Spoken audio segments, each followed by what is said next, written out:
Muy bien, queridos hermanos, hermanas, gracias por, por presentarse a tiempo. El día de hoy vamos a continuar con el estudio que venimos haciendo acerca de Jesús en la cruz, acerca de lo que sucedió en aquel lugar cuando hubo un terremoto y las piedras se partieron y la sangre de Cristo se derramó sobre el propiciatorio. Bueno, yo les mandé un video a ustedes para que pudieran mirar, no sé si todos lo habrán visto. De igual manera, vamos a hacer un pequeño resumen en esta oportunidad y ver algunas cosas también muy interesantes que ya en el Antiguo Testamento se mencionaban y que se cumplieron al pie de la letra en Cristo de una manera tan perfecta que no podemos negar que Él es el Mesías, nuestro Salvador, que ya vino por primera vez y que volverá por segunda vez en el 2031. Así que antes de continuar, vamos a hacer una oración para que esto sea dirigido por Dios. Padre Santo que estás en el cielo, santificado sea tu gran nombre, Señor. Gracias te damos porque nos das la oportunidad de poder reunirnos para poder aprender sobre ti. Gracias porque tú siempre nos envías luz cada vez que la necesitamos, Señor.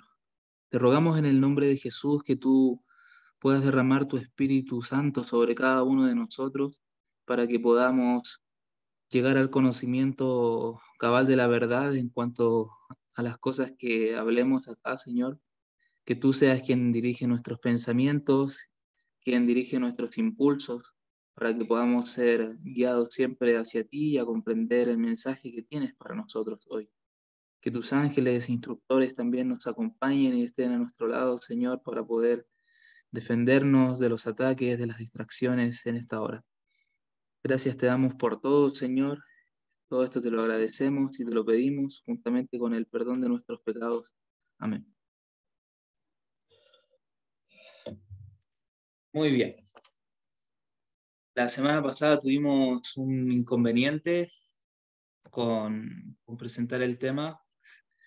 Se cortó justo la luz en casa, pero el día de hoy, gracias a Dios, podemos retomar este estudio que de verdad muy, pero muy interesante y es maravilloso saber cómo Dios ya nos estaba anunciando cosas desde hace tanto tiempo.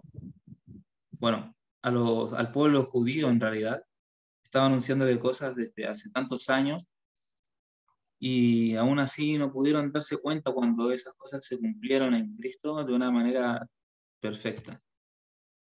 Vamos a comenzar leyendo en el libro de Mateo, en el capítulo 27, una de las escenas que sucedieron en el momento de la crucifixión de Jesús, en el momento en el cual ya Él está justamente previo a entregar su espíritu a Dios. Y algo muy interesante es saber de que estas palabras que menciona Jesús, ya lo vamos a ver, estaban escritas ya en los Salmos. Y justamente escuchando estas palabras es que uno de los ladrones que fueron crucificados junto a Jesús fueron las que conmovieron, según una perspectiva personal, pero estoy bastante seguro de que fueron estas palabras de Jesús las que conmovieron su corazón para poder darse cuenta de que él era el Mesías. Porque el crucificado junto a Jesús, este ladrón, también era judío. Nos dice en los textos de Elena de White que él también había estudiado desde niño acerca de las profecías, conocía a Dios, pero se había apartado por las amistades, en fin, se dejó llevar y terminó cometiendo errores que lo llevaron hasta ese momento en donde fue condenado a muerte.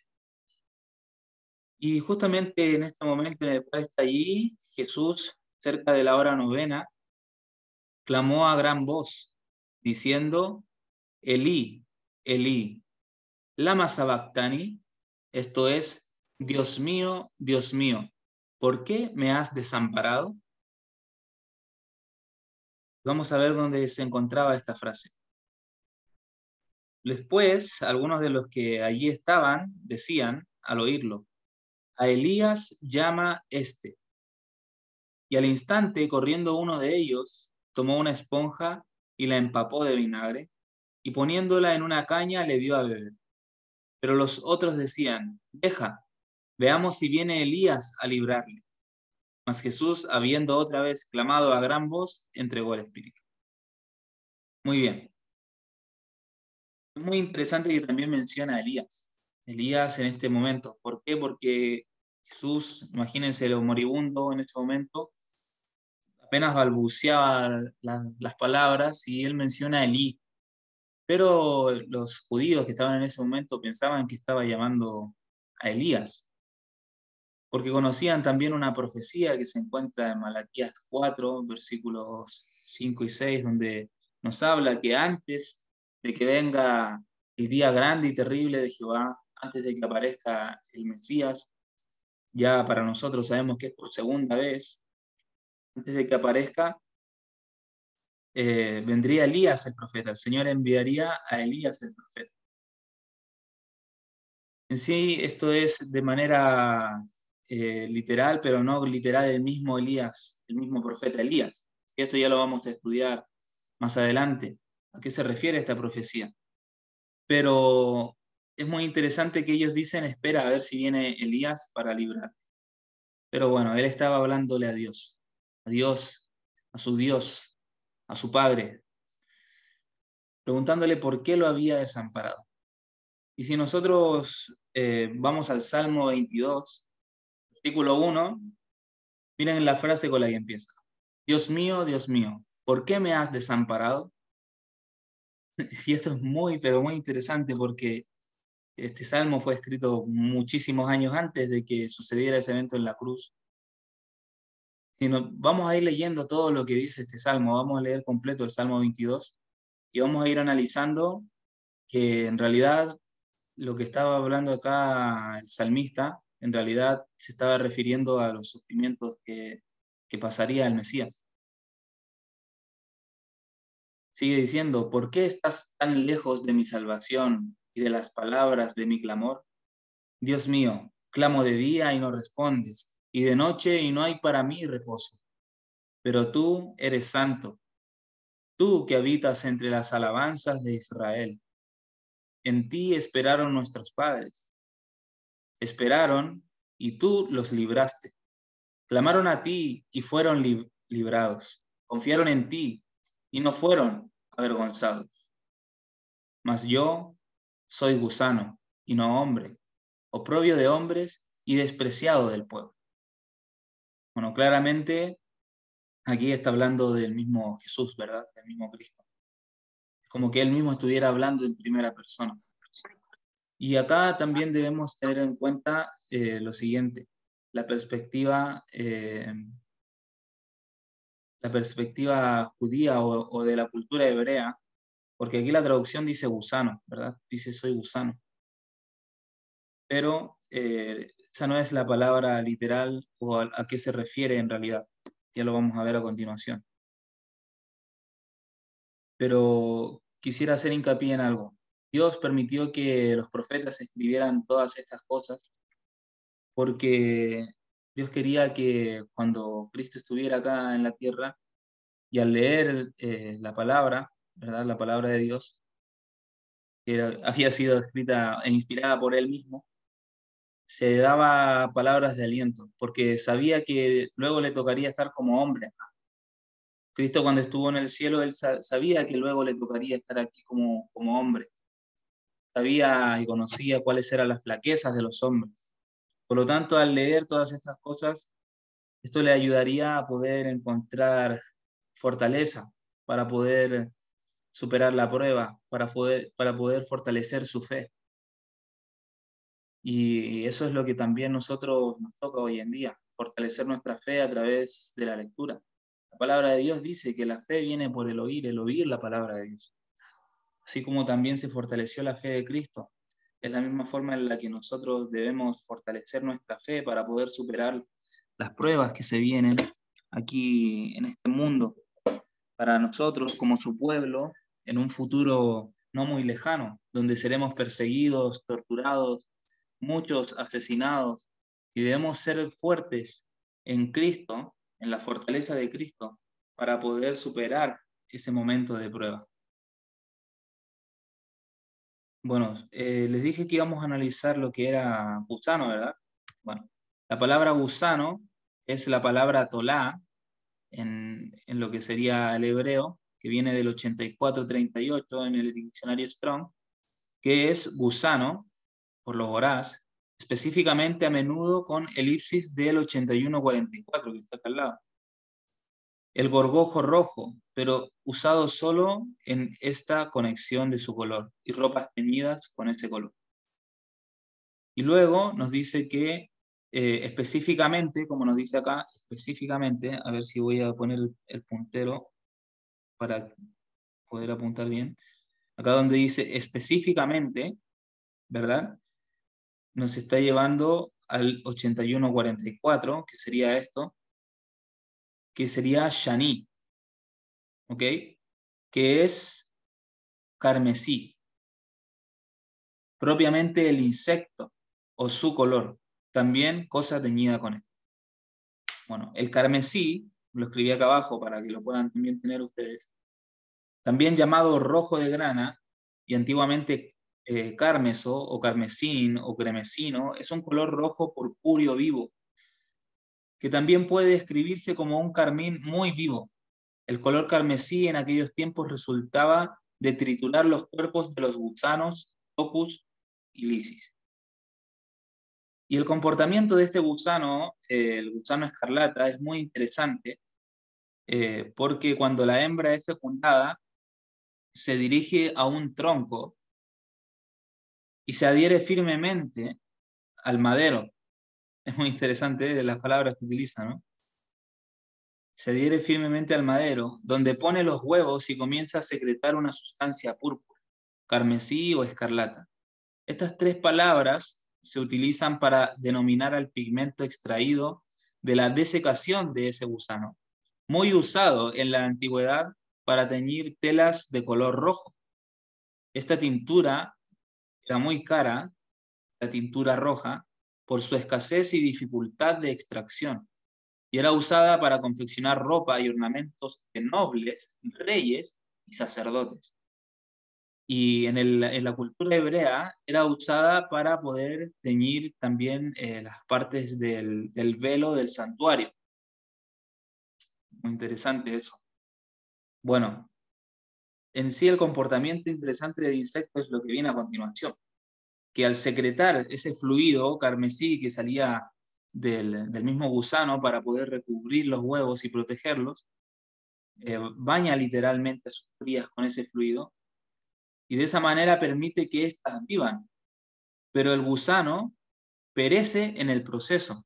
O sea, el gusano muere manando su savia vital roja para dar vida a sus hijos. Y es el mismo gusano al que se refiere acá, cuando dice más yo soy gusano y no hombre. No quiere decir que sea un gusano porque, no sé, es asqueroso o porque, no sé, es algo que nadie quiere, sino en realidad se está refiriendo a su color, carmesí. Yo soy carmesí. Y Jesús estaba rojo completo. ¿Por qué? Porque estaba lleno de sangre, estaba púrpura por todos los moretones y la sangre. Tenía ese color. Y ese color se utilizaba para confeccionar mantos de los reyes, ¿verdad? Y aún así fue despreciado del pueblo. Es muy interesante cómo también el insecto se adhiere a la madera, coloca sus huevos y entrega su sangre, por así decirlo, para darle vida a sus hijos, pero él muere, al igual como Jesús. Es muy profundo ese significado que Dios nos ha dejado en la naturaleza, porque nosotros tenemos dos grandes cartas de amor que el Padre nos dejó. La primera carta de amor está en la naturaleza, en la creación de Dios. La creación habla del carácter de Dios. Podemos encontrar grandes lecciones en la naturaleza, como por ejemplo en este gusanito. Y por otro lado, la segunda carta de amor es su palabra viva, ¿sí? Su palabra, los textos bíblicos que Él nos ha dejado, sobre todo los originales del hebreo, esa riqueza tan íntegra que se ha mantenido hasta el día de hoy gracias al poder de Dios. Y con el Espíritu Santo podemos llegar a tener acceso a esos secretos y a todas estas cosas que estamos estudiando acá. En Isaías 1:18 también nos habla del carmesí. Nos dice, venid luego, dice Jehová, y estemos a cuenta. Si vuestros pecados fueren como la grana, como la nieve serán emblanquecidos, y si fueren rojos como el carmesí, vendrán a ser como blanca lana. Por lo tanto, también nos está hablando acerca de que el pecado es carmesí también, ¿verdad? Puede tener ese color. Y Jesús, al estar en la cruz, ¿qué estaba haciendo Él? ¿Fue llevado a la cruz porque Él se lo merecía? No, Él fue llevado porque llevó encima nuestros pecados y los pecados de toda la humanidad sobre su conciencia. Pasaron a ser parte de Él, se derramó la copa de la ira de Dios sobre Él. Por eso Él decía que pase de mí esta copa, pero que no se haga mi voluntad, sino la tuya. Él sabía lo que se venía, pero aún así aceptó la voluntad de Dios. La voluntad de Dios era que Él llevara los pecados de toda la humanidad para poder matar al pecado en la cruz, porque Jesús nunca pecó, pero aún así llevó el pecado a la muerte, para que a través de esa muerte y de su sangre nosotros podamos obtener vida. Por lo tanto, el pecado carmesí que nosotros tenemos, que lo llevó Cristo en la cruz, donde Él murió derramando su sangre para darnos vida, ese pecado carmesí puede ser purificado gracias a la misma sangre de Cristo, que también es carmesí. Y podemos llegar a ser blancos y puros. Podemos llegar a ser vestidos con la sangre de Jesús. Siguiendo con el Salmo 22, nos dice, todos los que me ven me escarnecen, estiran la boca, menean la cabeza diciendo, se encomendó a Jehová, líbrele él, sálvele puesto que en él se complacía. Y esto es lo que le decían los mismos fariseos y los mismos judíos a Jesús cuando estaba en la cruz. Les decía que le sacaban la lengua, que les lo escupían, que le decían, bueno, ahora que le salve su Dios, no decía ser el Hijo de Dios, baja de la cruz para que te creamos. Si eres el Hijo de Dios, sálvate a ti mismo, o que te salve Dios. Pero sabemos que Jesús estaba cumpliendo un propósito mucho mayor y su misión era mucho más grande. Bastantes evidencias les había dado para que pudieran creer en él, no lo hicieron, por envidia. Pero tú eres el que me sacó del vientre, el que me hizo estar confiado desde que estaba en los pechos de mi madre. Sobre ti fui echado antes de nacer. Desde el vientre de mi madre tú eres mi Dios. No te alejes de mí porque la angustia está cerca, porque no hay quien ayude. Me han rodeado muchos toros, fuertes toros de Bazán me han cercado. Abrieron sobre mí su boca como león rapaz y rugiente. He sido derramado como aguas, todos mis huesos se descoyuntaron.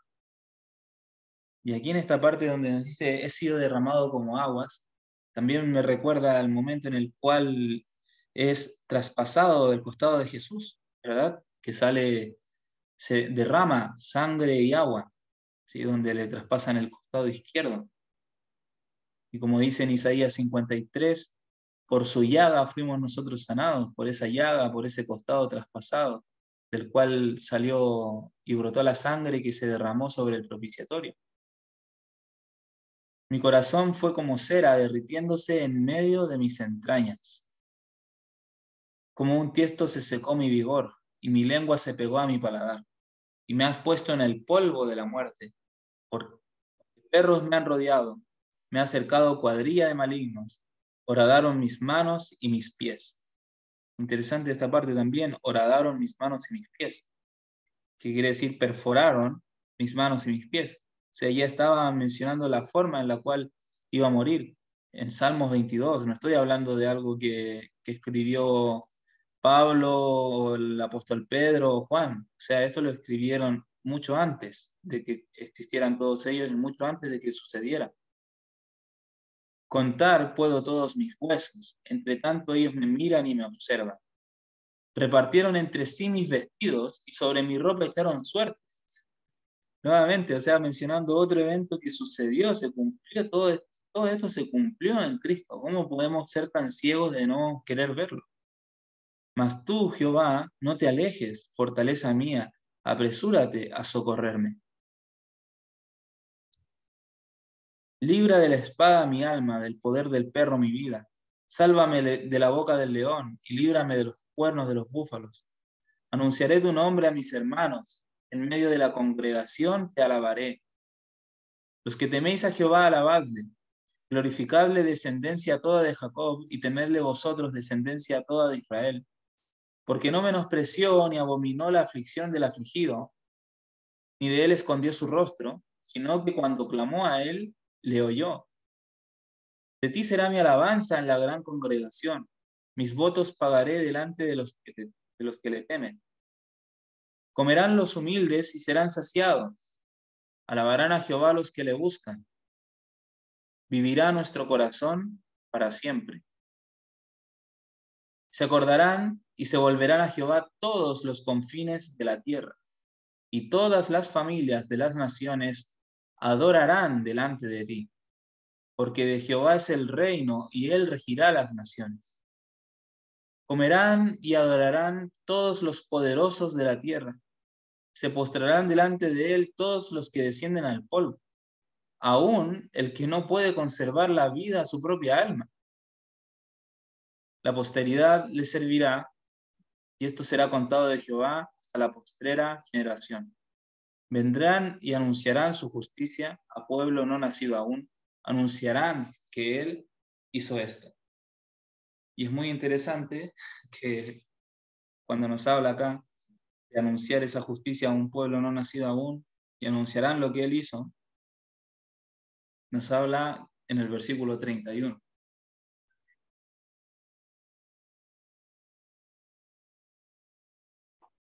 Si nosotros analizamos un poquito esta parte, antes de poder proseguir, nos queda poquito ya para finalizar, pero me gustaría poder buscar ahora, se me vino a la mente, un... Muy bien, he vuelto. No sé qué pasó, se me cortó el internet durante unos segundos. Muy bien. Quedamos en que estaba por mencionar un versículo de Filipenses. ¿Escucharon esa parte?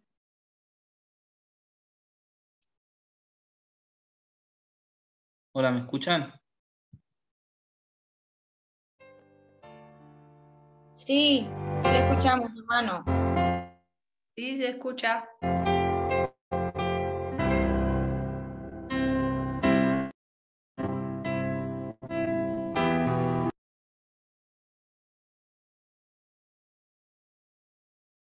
Muy bien. ¿Todos pueden ver mi pantalla? Sí, sí se ve. Dice Salmo 22. Muy bien, muchas gracias. Bueno, volviendo a lo que el tema que le estaba mencionando, cuando nosotros leemos en el Filipenses, ¿ok? Podemos encontrar justamente lo que está hablando acá, lo que está hablando el Salmo 22, que esto ya es algo que se cumplirá sobre el final de la historia de la humanidad, ¿ok? Ya cuando Cristo vuelva por segunda vez. Previamente a que vuelva, se predicará el mensaje del Evangelio a todo el mundo y entonces vendrá el fin. Eso es lo que dijo Jesús, ¿verdad? Y si nosotros leemos en Apocalipsis, en el capítulo 18, nos habla de un mensaje universal que va a llegar a todo el mundo. Este mensaje del cuarto ángel, ¿sí? De este otro ángel que desciende del cielo, ilumina toda la tierra con su gloria. Toda la tierra ilumina con este mensaje cristocéntrico.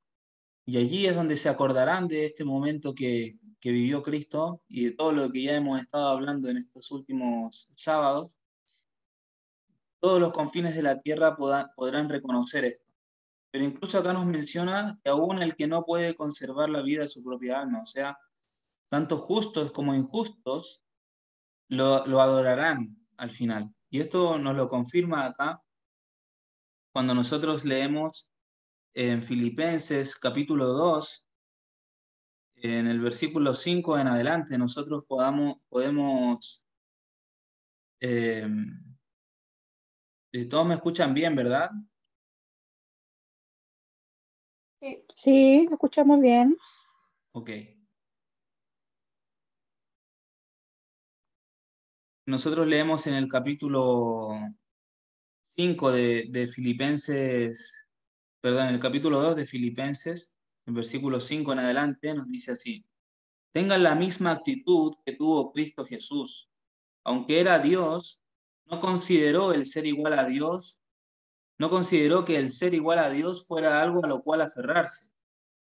En cambio, renunció a sus privilegios divinos, adoptó la humilde posición de un esclavo y nació como un ser humano. Cuando apareció en forma de hombre, se humilló a sí mismo en obediencia a Dios y murió en una cruz como morían los criminales. Por lo tanto, Dios lo elevó al lugar máximo de honor y le dio el nombre que está por encima de todos los demás nombres, para que ante el nombre de Jesús se doble toda rodilla en el cielo y en la tierra y debajo de la tierra, y toda lengua confiese que Jesucristo es el Señor, para la gloria de Dios Padre. Y esto se cumplirá, mis hermanos. Esto se cumplirá así tal cual como ustedes lo escucharon. Todo nombre, toda carne, todo el cielo, toda la tierra y los que están debajo de la tierra, como dice allí, todos van a declarar, se van a postrar para adorar a Jesús y reconocerlo como el soberano del universo.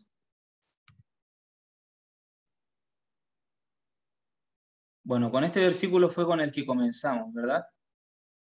Deme un segundo. Ok. Empezamos con Mateo 27, ¿verdad? Mateo 27, versículos 46 en adelante. Y el versículo 51, luego de que Jesús clamara a gran voz y entregase su espíritu, nos dice lo siguiente: y he aquí el velo del templo se rasgó en dos, de arriba a abajo, y la tierra tembló, y las rocas se partieron. Y aquí, cuando habla del velo del templo, es ese velo que dividía el lugar santo del lugar santísimo, que lo estudiamos hace algunas semanas atrás, lo que era el santuario. Y es muy interesante que se parte de arriba hacia abajo. Diferente hubiera sido que se parte de abajo hacia arriba, claro, ahí podríamos llegar a pensar, mira, fue un humano que lo hizo, un hombre, vino y lo cortó, entre dos hombres lo tiraron. Pero aquí vemos como hubo una mano celestial que rasgó el velo. La tierra también tembló y las rocas se partieron. Y se abrieron los sepulcros y muchos cuerpos de santos que habían dormido se levantaron y saliendo de los sepulcros después de la resurrección de él, vinieron a la santa ciudad y aparecieron a muchos. O sea que se abrieron los sepulcros, pero no salieron inmediatamente los que estaban muertos en esos sepulcros, sino que resucitaron juntamente con Cristo. Muy bien. En Juan 19:33 nos menciona que cuando Jesús entregó su espíritu, vinieron los soldados y cuando llegaron a él, como le vieron ya muerto, no le quebraron las piernas, pero uno de los soldados le abrió el costado con una lanza y al instante salió sangre y agua. ¿Y esto tiene más confirmaciones bíblicas? Bueno, sí, tiene más confirmaciones bíblicas. Aquí se mezclan los dos eventos, ¿verdad? El terremoto que parte las piedras y forma esta grieta justo al pie de la cruz, y luego el soldado que viene, que le atraviesa el costado de Jesús, y cae esa sangre y agua sobre esta grieta para que caiga sobre el arca del pacto, sobre el propiciatorio. Y en primera de Juan 5, versículo 6 nos dice, este es Jesucristo, que vino mediante agua y sangre. No mediante agua solamente, sino mediante agua y sangre. Lo repite 2 veces. Y el Espíritu es el que da testimonio, porque el Espíritu es la verdad. Porque 3 son los que dan testimonio en el cielo, el Padre, el Verbo y el Espíritu Santo. Y estos 3 son uno. Y 3 son los que dan testimonio en la tierra, el Espíritu, el agua y la sangre. Y estos 3 concuerdan. Si recibimos el testimonio de los hombres, mayor es el testimonio de Dios, porque es el testimonio con que Dios ha testificado acerca de su Hijo. El que cree en el Hijo de Dios tiene el testimonio en sí mismo. El que no cree a Dios le ha hecho mentiroso, porque no ha creído en el testimonio que Dios ha dado acerca de su Hijo. Y este es el testimonio, que Dios nos ha dado vida eterna, y esta vida está en su Hijo. El que tiene al Hijo, tiene la vida, y el que no tiene al Hijo de Dios, no tiene la vida. Y bueno, justamente como nos dice, la sangre, el agua y el Espíritu. El Espíritu Santo está en medio de nosotros, está en nosotros. La sangre y el agua son las que testifican también acerca de eso. Refiriéndose, se puede aplicar a la cruz, literalmente, cuando salió sangre y agua, porque fue el mismo Juan que lo vio.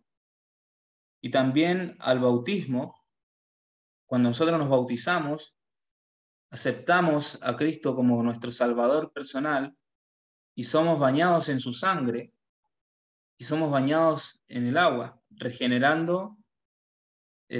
Bueno, el viejo hombre se muere, ¿verdad? Queda sepultado y el nuevo hombre nace, regenerando lo que es nuestra vida espiritual, comenzando una nueva vida. Pero todo esto que sucedió, ¿estaba escrito en algún lado? Bueno, Amós 3:7 nos dice que no hará nada Jehová el Señor sin que revele su secreto a sus siervos los profetas. Por lo tanto, ¿existirá alguna profecía que nos hable sobre que Jesús iba a derramar su sangre sobre el propiciatorio, sobre el arca del pacto, el trono de Dios, que sería el lugar más santo sobre toda la tierra? Bueno, en Daniel 9 nos habla de una profecía de las 70 semanas, y nos dice: 70 semanas están determinadas sobre tu pueblo y sobre tu santa ciudad, para terminar la prevaricación y poner fin al pecado, y expiar la iniquidad para traer la justicia perdurable, sellar la visión y la profecía, y ungir al santo de los santos. Sabe pues y entiende que desde la salida de la orden para restaurar y edificar a Jerusalén, hasta el Mesías príncipe, habrá 7 semanas y 62 semanas. En este momento, Daniel está en... Bueno, el pueblo de Israel había sido, el pueblo de Judá en realidad había sido llevado a Babilonia como cautivos. Y el templo que hizo Salomón fue destruido completamente. Por lo tanto, aquí el ángel le está hablando a Daniel y explicando de esta visión de las 70 semanas, que él no entendía nada, y ahora la vamos a desglosar rápidamente, y nos está diciendo que desde que salga una orden, un edicto para restaurar y edificar a Jerusalén, que había sido destruida, hasta el Mesías príncipe, o sea, hasta que llegara el Mesías príncipe, ¿verdad? Cuando el Mesías fue coronado como príncipe en la tierra, fue cuando sucedió su bautismo, ¿ok? En la ocasión de su bautismo, él fue ungido como príncipe, como el Hijo de Dios. Ahí fue cuando la voz del cielo se oyó, la voz del Padre, y dijo: este es mi Hijo amado. Sabemos que Dios, el Padre, es el Rey del universo. ¿Y cómo le llamamos al Hijo amado del Rey? Príncipe, ¿verdad? Muy bien. Desde que se inicia la restauración de Jerusalén al Mesías príncipe, habrá 7 semanas y 62 semanas, o sea, 69 semanas. Y se volverá a edificar la plaza y el muro en tiempo angustioso. Y después de las 62 semanas se quitará la vida al Mesías, mas no por sí. O sea, está hablando de que el Mesías sería muerto. Ya nos estaba hablando acerca de esto, en otra profecía. Ya hemos leído varias profecías que nos hablaban de la muerte del Mesías, ¿verdad? Y el pueblo de un príncipe que ha de venir destruirá la ciudad y el santuario, y su fin será con inundación, y hasta el fin de la guerra durarán las devastaciones. Entonces también nuevamente nos vuelve a decir que se volvería a destruir el santuario y la ciudad de Jerusalén. Por otra semana, después del versículo 27, confirmará el pacto con muchos, y a la mitad de la semana hará cesar el sacrificio y la ofrenda. Y después con la muchedumbre de las abominaciones vendrá el desolador, hasta que venga la consumación y lo que está determinado se derrame sobre el desolador. Para poder comprender esta profecía tenemos que entender la primera fórmula para determinar el tiempo profético, que está en Ezequiel 4:6. Esto lo estudiamos cuando vimos el tema de los 6.000 años. Y nos dice que un día equivale a un año. ¿Ok? Después ustedes lo pueden leer en profundidad todo esto, yo lo estoy guiando un poco más rápido. Un día equivale a un año. Por lo tanto, si nos está hablando de semanas, una semana, ¿cuántos días tiene? 7 días, ¿verdad? Por lo tanto, si un día es un año, 7 días son 7 años. Y si 70 semanas, cada semana tiene 7 días, en total serían 490 días, ¿verdad? Serían 490 años. ¿A partir, desde cuándo? Desde el año 457 a.C., con el edicto de Artajerjes, para reconstruir el templo y los muros de Jerusalén. ¿Sí? Como decía el ángel, desde el edicto que se haga desde la orden para restaurar y edificar a Jerusalén, muy bien, habrá tanto tiempo. Nos dijo que iba a haber 69 semanas hasta el Mesías príncipe, y desde el 457. O sea que en realidad serían 483 años. 69 por 7. Ese es el cálculo que se hace. 483 años desde el 457. Esto nos lleva al año 27 después de Cristo, que es justamente el año del bautismo de Jesús. Si nosotros hacemos esta operación, menos 457 más 483, nos da 26. Pero cuando nosotros hacemos el cálculo en una calculadora, la calculadora cuenta el 0. ¿Sí? Del 1 pasa al 0 y del 0 pasa al 1. Por ejemplo, menos 1 más 1 es igual a 0. Pero acá, cuando nosotros contamos los años, no existe el año 0. Entonces, menos 1 más 1 es igual a 1 positivo, porque pasa directamente desde el menos 1, pasa al año 1 nuevamente. Por eso es el año 27. Y a partir del año 27 se cuenta una semana más para el término de las 70 semanas. Porque aquí en el año 27 se cumplen 69 semanas. Y nos decía que a la mitad de la semana se haría cesar el sacrificio de la ofrenda. Y ese sacrificio que se refiere es el sacrificio de cordero. ¿Por qué se iba a acabar el sacrificio de corderos? Porque el verdadero cordero iba a ser crucificado, iba a ser sacrificado ahí a la mitad de la semana, en el año 31, que fue justamente en el año 4000 desde la entrada del pecado. ¿Sí? En el año 31 se cumplen 4000 años en la crucifixión de Jesús. Por eso que sabemos que en el año 2031 se cumplen los 6000 años. Muy bien, eso es una breve reseña de lo que es esa profecía. Quise mencionarla porque nunca está de más recordar esas cosas. Pero acá nos está hablando de que dentro de estas 70 semanas iban a pasar todas estas cosas, ¿verdad? Terminar la prevaricación, poner fin al pecado, expiar la iniquidad, traer la justicia perdurable, sellar la visión de la profecía, etc. Y después nos dice ungir al santo de los santos. Muchas veces yo leía esto y me imaginaba, mira, el santo de los santos, para ungir a Jesús, como lo ungieron en el bautismo con el Espíritu Santo.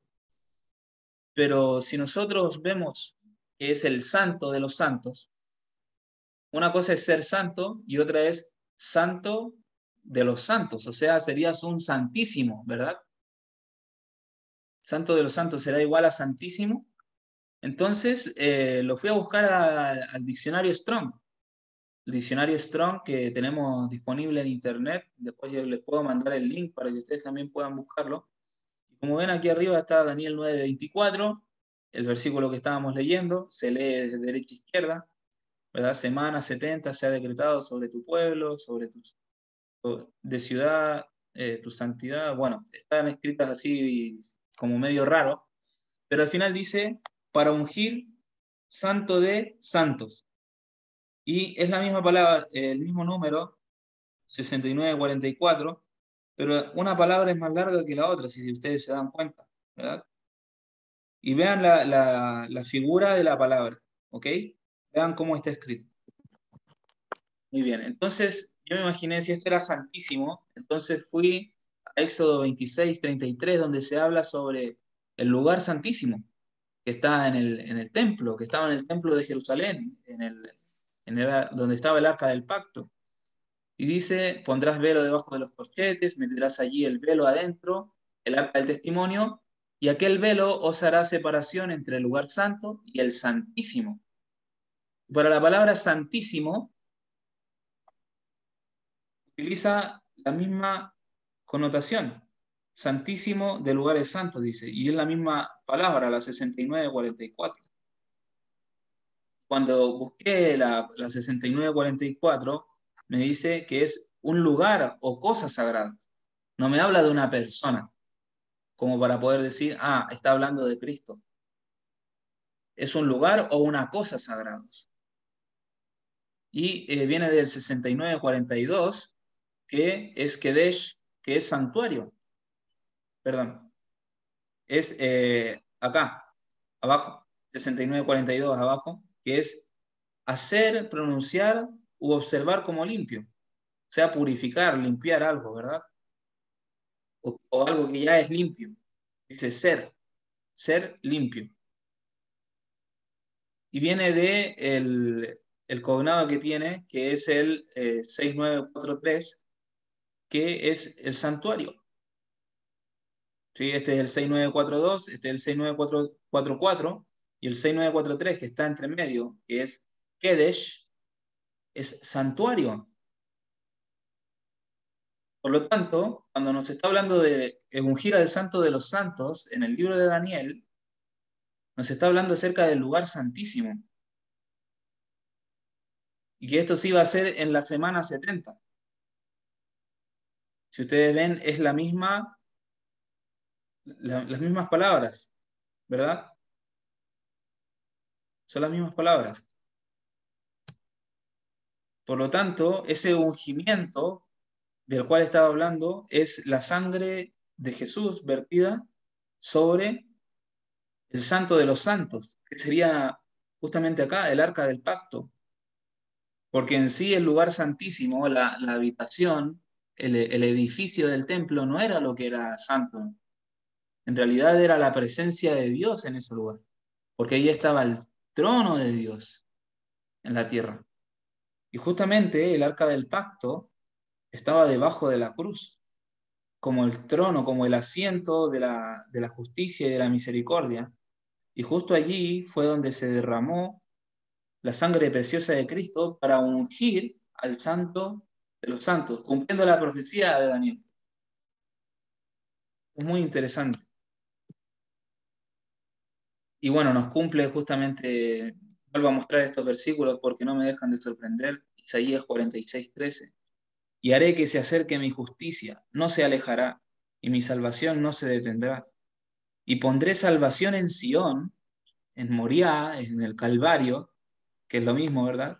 Y mi gloria en Israel. ¿Cumplió esto en Cristo?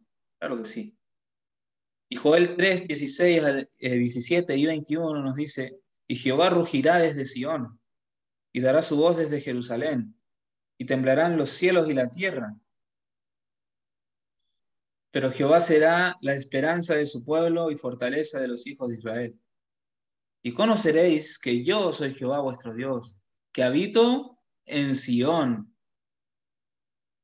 mi santo monte, y Jerusalén será santa, y extraños no pasarán más por ella. Y limpiaré la sangre de los que no había limpiado, y Jehová morará en Sión. Limpiaré la sangre, limpiaré los pecados carmesí de los que no había limpiado, con la misma sangre, ¿verdad?, de Cristo, y Jehová morará en Sión. Muy bien, ahora yo quería mostrarles un video breve, no sé si tienen ánimo de verlo. La verdad es que es un video que a mí me impactó mucho la primera vez que lo vi y bueno, me gustaría que ustedes también puedan disfrutarlo ahora en este momento. Va a ser un pequeño repaso de cosas que ya hemos estudiado, no está de más poder verlas de nuevo, a pesar de que ya las vimos. Y ahora se los voy a compartir. Bueno, esto está traducido al español, así que suban el volumen a sus equipos para que puedan escuchar bien. Ha resucitado. Él es nuestro sustituto y redentor. Alabado sea el Señor. Y en el lugar donde había sido crucificado había un huerto, y en el huerto un sepulcro nuevo, en el cual aún no había sido puesto ninguno. Juan 19:41. Así que esto es lo que tenemos. El Gólgota, el lugar de la calavera a nuestra derecha, y la tumba del jardín a la izquierda. Y en medio tenemos el lugar de la crucifixión de Cristo. Jerusalén fue construido en el monte Moriah, escrito aquí en azul. Aquí es donde Dios pidió a Abraham que sacrificara a Isaac 2000 años antes de Cristo. Dios, en cambio, ofreció a su propio Hijo para ser sacrificado en esta misma montaña. El área marcada en verde es la porción norte de la montaña y la zona más alta de Moriah, donde se encuentra el Gólgota. Esta área es de especial interés. La escarpa de piedra caliza que se muestra aquí tiene en la piedra los cortes romanos que se acostumbraban durante las crucifixiones. Y la tierra tembló y las rocas se partieron. Mateo 27:51. Una fisura grande o grieta en el acantilado se inicia en la parte superior de la escarpa y luego se extiende por la cara de la roca. Hoy en día la fisura se ha rellenado. Conecta con los recortes donde los letreros fueron colocados.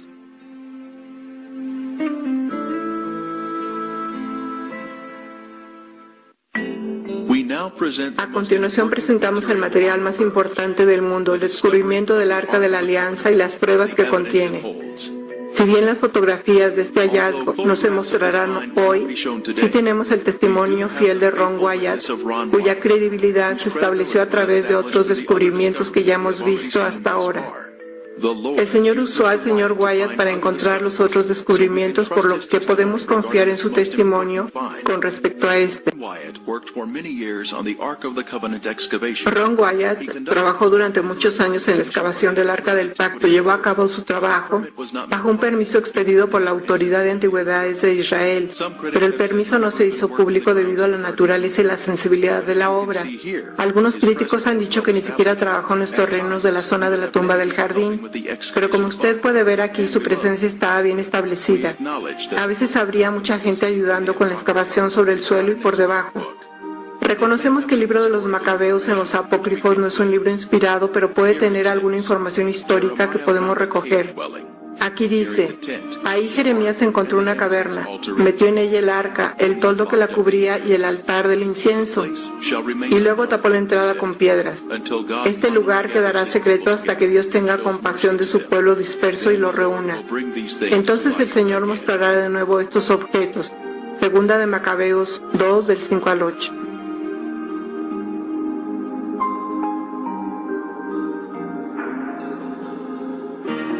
Cuando Cristo murió y la tierra tembló y las rocas se partieron, se formó una grieta a la derecha y hacia abajo de toda la cara del acantilado, pasando por el lado izquierdo del orificio de la cruz, y la piedra se abrió. Allá abajo, por debajo de 20 pies, Dios había dispuesto que el Arca de la Alianza, con su asiento de la misericordia, imagínese, su trono terrenal, fuera colocado justo abajo, 600 años antes, en el 586 a.C.,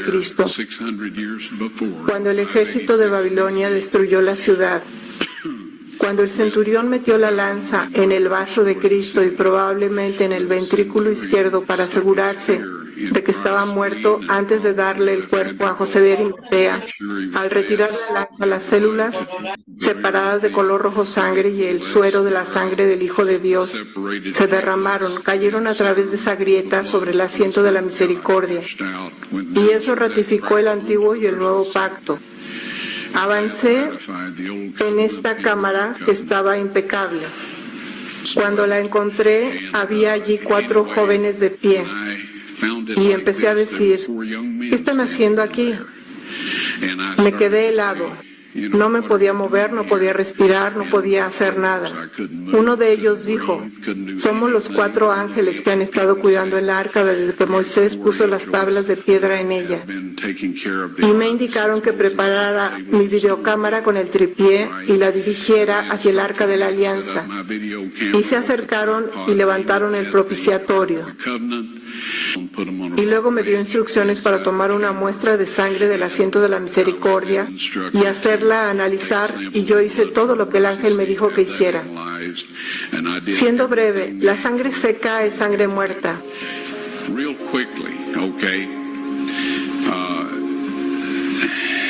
Todo el mundo lo sabe. Se puede probar con la sangre de los faraones, las momias de los faraones. Hay ciertas cosas que pueden hacer, pero no pueden obtener el número de cromosomas por cualquier método que yo conozco. Las cosas van cambiando y yo no pretendo saberlo todo. Sin embargo, sé que no hay manera de que pueda conseguir un conteo de cromosomas de sangre muerta.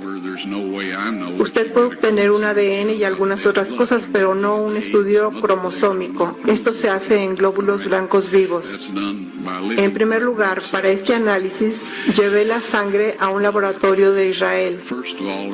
Pregunté a algunas de las personas con quienes trabajo en antigüedades dónde encontrar un laboratorio que hiciera el trabajo fiable y me dijeron tal y tal. La llevé. Solo dije, por favor examine esta sangre y dígame lo que usted me pueda decir al respecto. Dijeron, vamos a reconstituirla, vamos a ponerla en solución salina normal y la mantendremos a la temperatura corporal durante 72 horas con agitación suave. Ese es su negocio y es grandioso. Dije, ahora quiero estar ahí cuando la chequen, y dijeron, está bien. Así que yo estaba de vuelta, la checaron y dijeron, es sangre humana, podemos decir eso. Hicieron cualquier prueba que necesitaran hacer y entonces dije, tomen algunas de las células blancas de la sangre y pónganlas en un medio de cultivo y manténganlas a la temperatura corporal por 48 horas. Y ellos dijeron, eso no servirá de nada porque es sangre muerta. Les dije, ¿podrían hacer eso por mí? Y ellos dijeron, está bien, vamos a hacerlo. Así que dije, quiero estar aquí cuando vayan a examinarla. Así que regresé, ellos la sacaron, la examinaron con un microscopio y el técnico llamó al otro de por allá, después llamaron al jefe de allí y estaban hablando en hebreo a 1000 por minuto. Por un momento me miraron y dijeron, señor Wyatt, esta sangre humana solo tiene 24 cromosomas. Todas las personas tienen 46, o sea 23 de su madre y 23 de su padre, 22 autosomas de su madre y 22 autosomas de su padre. Usted recibe una X de su madre y puede recibir una X o una Y de su padre. Esta sangre tenía 23 cromosomas del lado de la madre y solo un cromosoma Y. Vea usted, el niño no podría haberse desarrollado si no tiene los autosomas de la madre. Todas sus características físicas se determinaron por parte de la familia de la madre, de sus autosomas. Su masculinidad se determinó por esta única Y que vino de otra fuente, no de un varón humano. Luego dijeron, esta sangre está viva. Y luego dijeron, ¿de quién es esta sangre?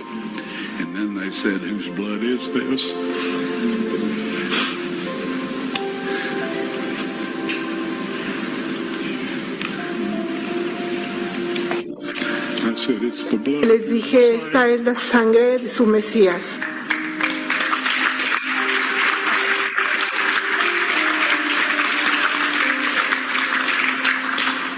Y les aseguro que la vida de aquellos hombres ha cambiado.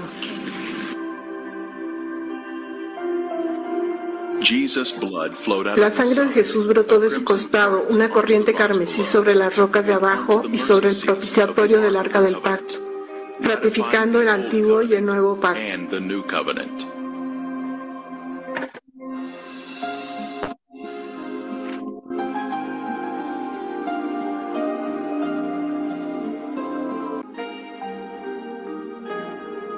Él nos amó y envió a su Hijo en propiciación por nuestros pecados. 1 de Juan 4:10. La antigua palabra propiciación en inglés significa asiento de la misericordia. Jesús es esa propiciación. Por su sangre sobre el propiciatorio, hoy tenemos misericordia y perdón de pecados. Su vida sin pecado está representada por esa sangre sin pecado. Tenemos misericordia y perdón si violamos la ley y luego nos arrepentimos. Tomará luego de la sangre del becerro y la rociará con su dedo hacia el propiciatorio al lado oriental. Durante cientos de años, la sangre de toros y machos cabríos fue esparcida hacia el este, creando una vacante en el lado oeste del propiciatorio. Dios estaba planeando que la sangre de su Hijo fuera derramada en el lado vacante al oeste del asiento de la misericordia. Oh Dios, santo es tu camino. Salmo 77:13. Nuestra salvación iba a venir a través de la sangre de Jesús siendo derramada sobre el propiciatorio del arca. Este era el plan de Dios desde el principio, que la sangre de Cristo ungiera el propiciatorio del arca con los 10 mandamientos debajo, cumpliendo así el nuevo pacto y concediendo misericordia a la humanidad. Porque hay un solo Dios y un solo mediador entre Dios y los hombres, Jesucristo hombre, el cual se dio a sí mismo en rescate por todos, de lo cual se dio testimonio a su debido tiempo. 1 de Timoteo 2, del 5 al 6.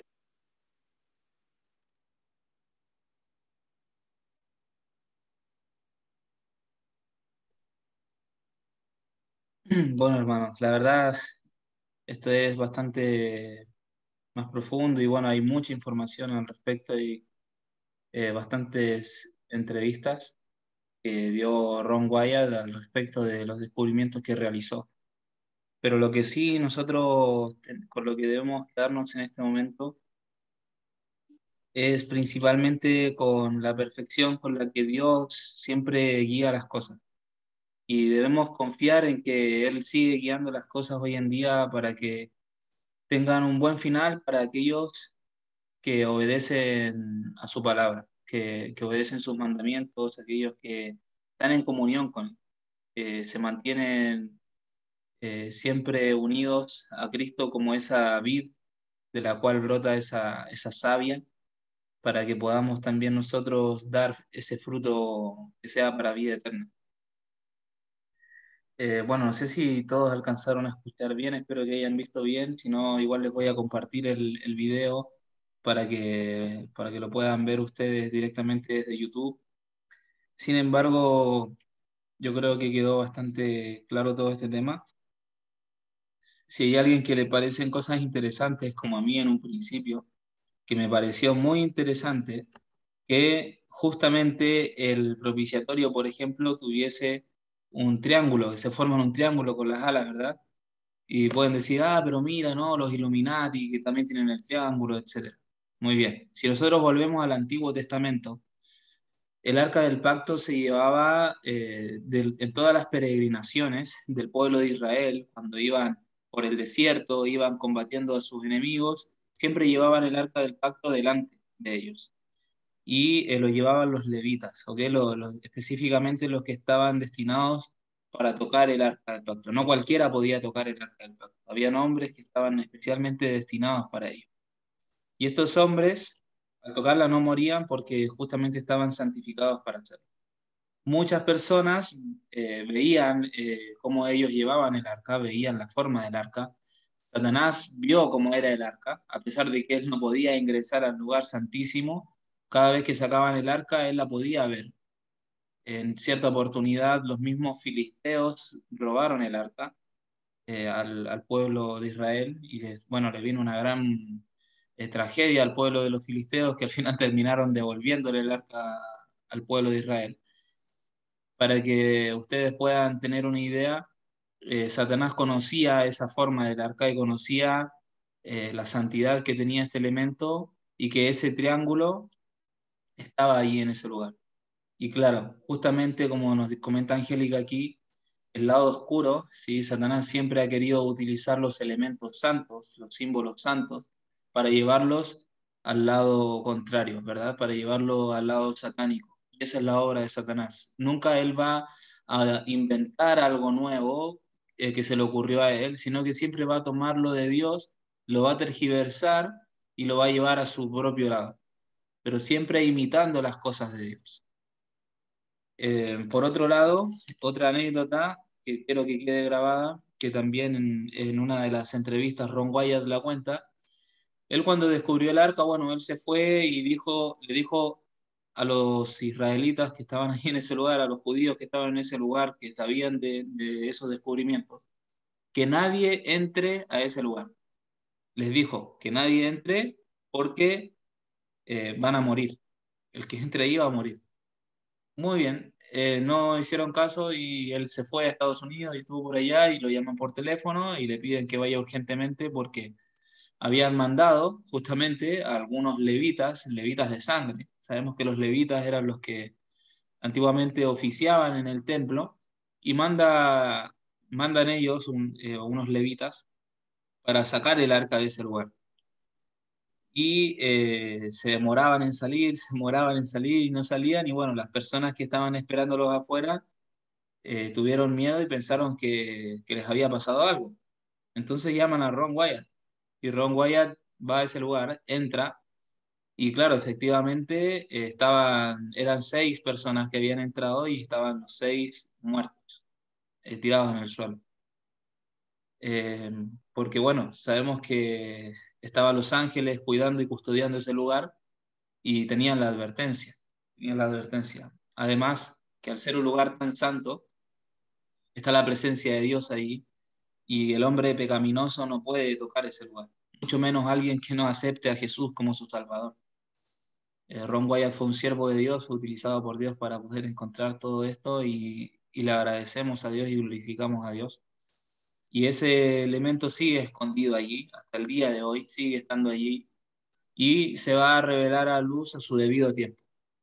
Para los que conocen lo que es la ley dominical, cuando sea promulgada la ley dominical, será llevado a la luz todo esto juntamente con el análisis de sangre, las tablas de la ley, el video que grabó Ron Wyatt, todas estas cosas saldrán a la luz a su debido momento para que el mundo pueda conocer la verdad que sigue estando ahí. Pero todo eso a su debido tiempo. Todavía no es el momento y cuando estudiemos el tema de la ley dominical, quizás volvamos a tocar este tema para poder profundizar un poco más. Bueno, mis amigos, terminamos con una oración para no extender más esto, así que inclinemos el rostro para que oremos. Padre bendito que estás en el cielo, santificado sea tu grandioso nombre, Señor.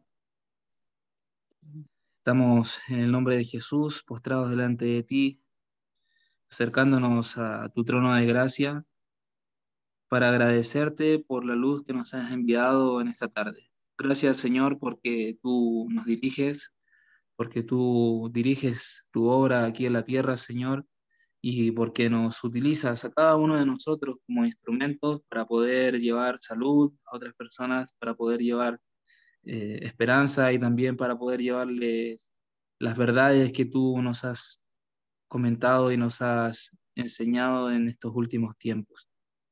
Padre, ayúdanos a poder demostrar siempre con nuestros actos que somos tus hijos, Señor. Ayúdanos a mantenernos unidos a ti en todo momento y a no bajar los brazos, Señor. Quédate con nosotros durante el resto de este sábado.